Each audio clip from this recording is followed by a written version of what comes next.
নমস্কার। আজ ৩০শে ভাদ্র। গত বছর আজকের এই দিনে আমাদের কাকা আমাদের ছেড়ে ইহলোক ত্যাগ করে চলে গেছেন। মনটা আজ ভীষণই ভারাক্রান্ত।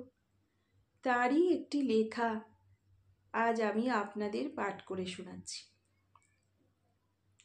সূর্যদেব যখন পূর্বাকাশে মেঘের ঘোমটা সরিয়ে উকি দেন, তখন সমস্ত পৃথিবীতে খুশির হাসি ছড়িয়ে পড়ে। পাখিরা কূজন করে, আর মৃদুমন্দ বাতাসের দোলায় গাছের ডালপালা আনন্দে নাচতে থাকে। মানুষও কর্মব্যস্ত হয়। এইভাবে যখন মধ্য গগনে আসেন, তখন তার অগ্নিবর্ষণে চতুর্দিক ত্রাহি ডাক ছাড়ে। এইভাবে এক সময় তিনি শান্ত হয়ে আসেন। সেই সময় তার বিদায় নেওয়ার পালা। বিদায়কালে পশ্চিম আকাশে গোলাপি আভা ছড়িয়ে পড়ে। এটা গোধূলি বেলা, তখন তার সন্ধ্যা।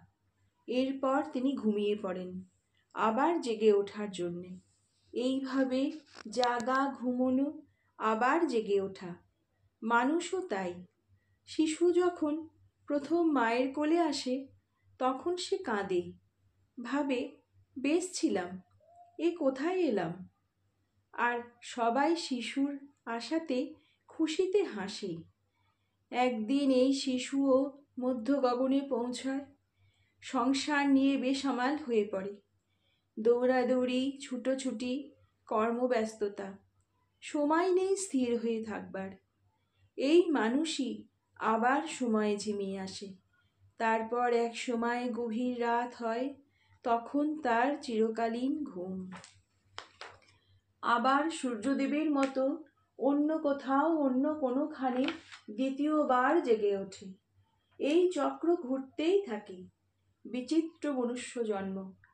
শিশু যখন প্রথম এসেছিল, তখন সে কেঁদেছিল, আর লোকে হেসেছিল। আর যখন সে চলে গেল, ওই লোকেরাই কাঁদল।